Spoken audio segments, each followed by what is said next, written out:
7 बांट दिए। अब की बार अब जाएंगे, अब ये वो होगा ना, ये अक्टूबर में वहाँ है वो अजमेर के अंदर ऋषि मेला। अच्छा। ऋषि मेले पर जाएंगे, वहाँ जाएंगे, लाएंगे 10 एक सेट और लेके आएंगे।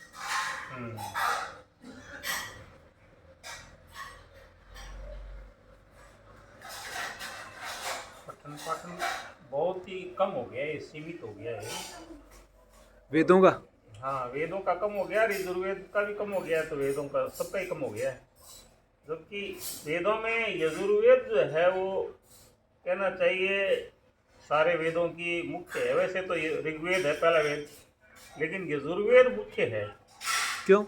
यजुर्वेद मुख्य इसलिए है कि जितने भी कर्मकांड हैं और जो ब्राह्मण विषयक या यज्ञ विषयक जितनी भी बातें हैं वो सारी यजुर्वेद में ही मिलती हैं।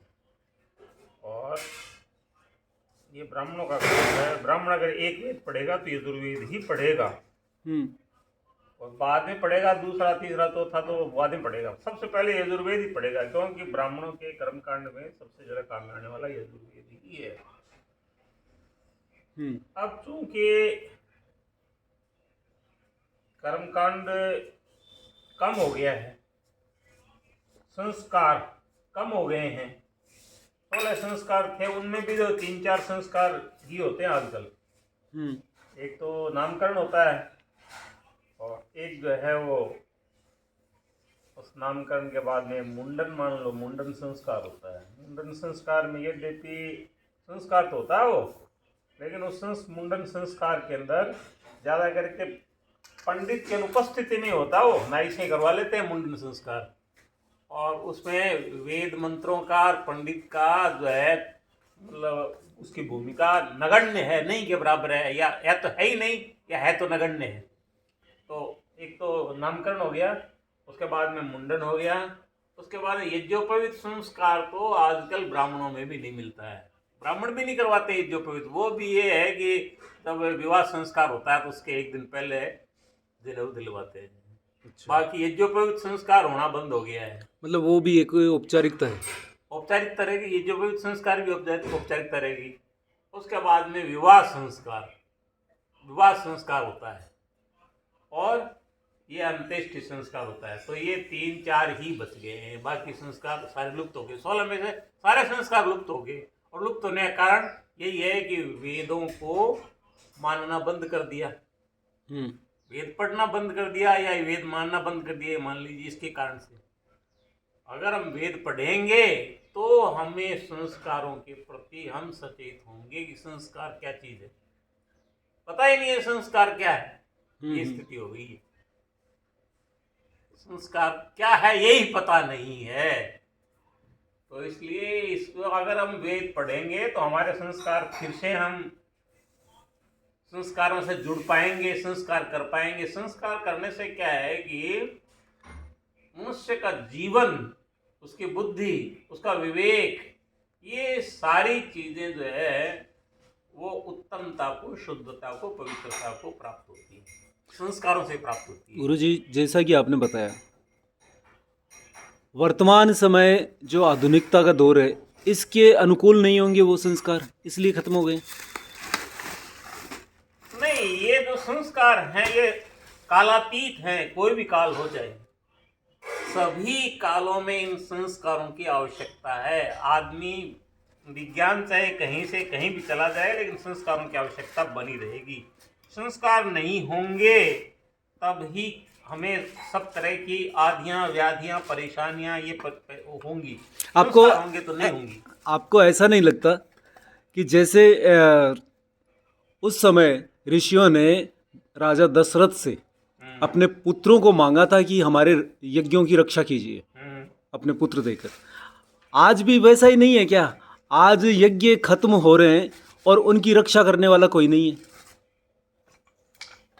ये जो संस्कार आप बता रहे हो ना, वेद और संस्कार, वो वैसे ही खत्म हो रहे हैं, उनकी रक्षा करने वाला कोई नहीं है। बिल्कुल यही बात है, रक्षा करने वाला कोई नहीं है। ये कारण ये अब न तो राजा दशरथ और न दशरथ के पुत्र राम लक्ष्मण, तो रक्षा करे कौन?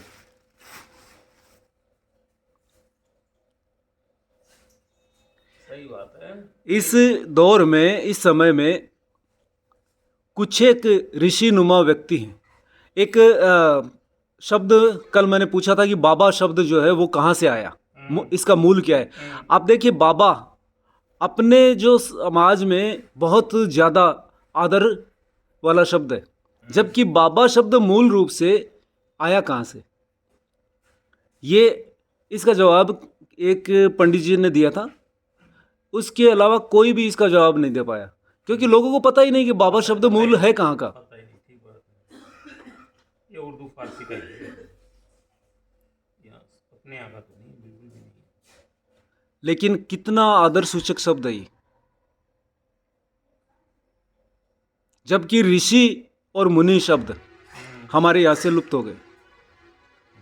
आज ऋषि देखने को ही नहीं मिलते। उसी परंपरा में से कुछ अगर निर्वहन और अंश देखा जाए तो ये आप वीडियो में देख रहे हैं, इस तरह से अपने संस्कारों को बचा सकते हैं।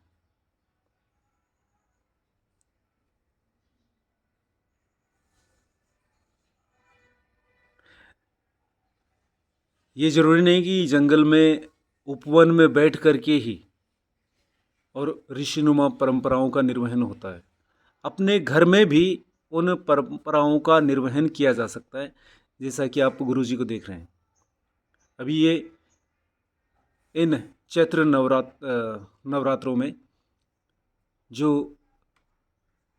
हवन का कार्यक्रम अपने घर में ही कर रहे हैं, उसकी विधि, उसका तरीका, अगर आप यहाँ पर उपस्थित हों तो आपको जो समिधा इन्होंने बनाई है उसकी महक इतनी अनुपम है कि मैं यहाँ पर बैठा हूँ तो मुझे महसूस हो रहा है। इसी तरह की समिधा का हवन में उपयोग किया जाता है।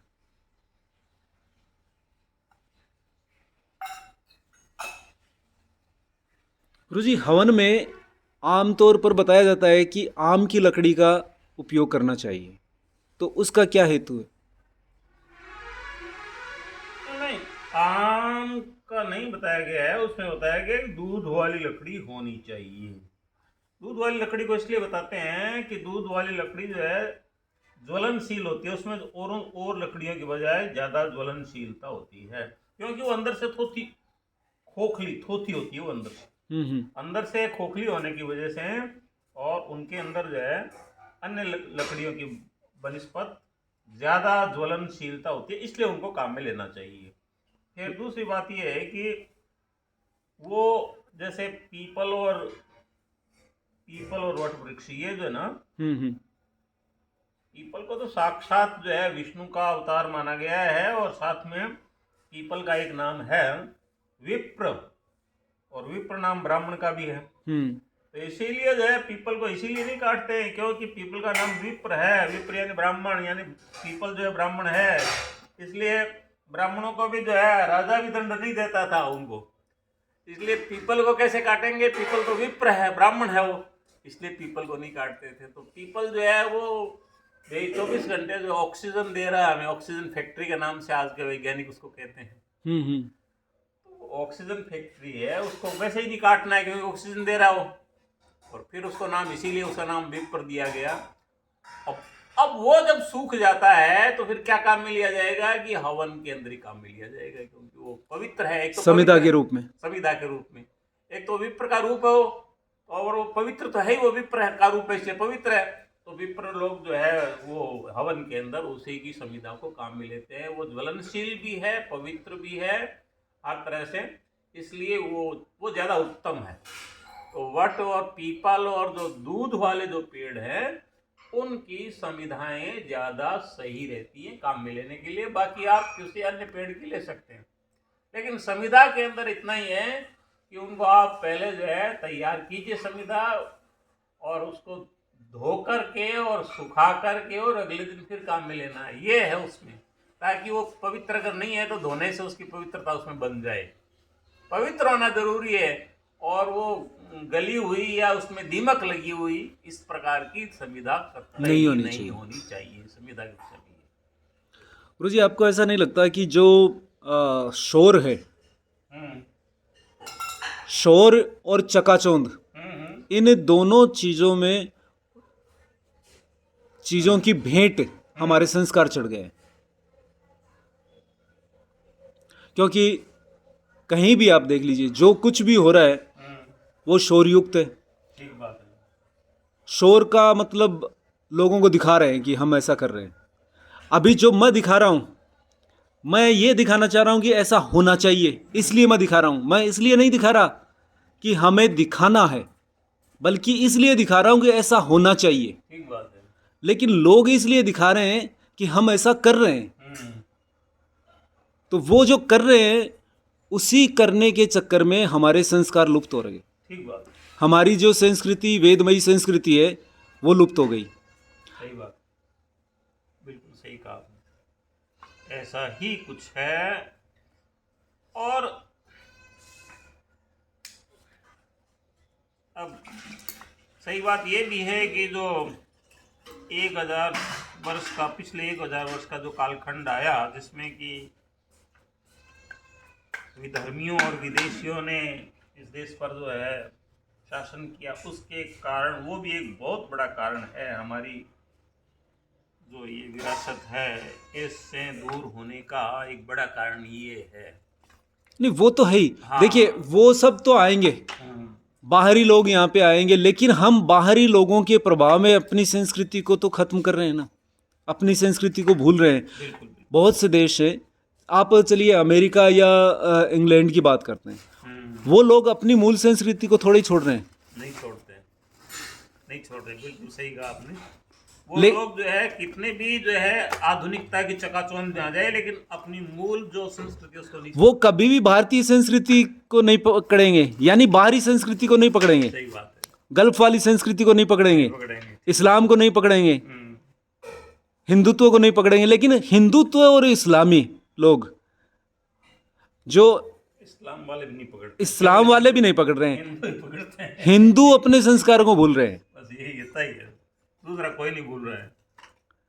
हिंदुओं के, जैसा कि आपने कहा, ये वो दुखदाई बात है कि उनके संस्कार जो आज 4 संस्कार तक सिमट कर रह गए।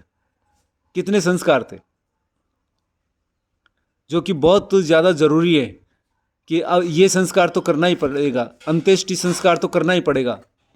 तो अंत्येष्टि में भी जो है स्वामी जी ये लिखते हैं, स्वामी दयानंद सरस्वती लिखते हैं कि जितने किलो का वो आदमी या वो स्त्री थी, 50 किलो 60 किलो जितने का भी था वो, उसके वजन के बराबर घृत होना चाहिए।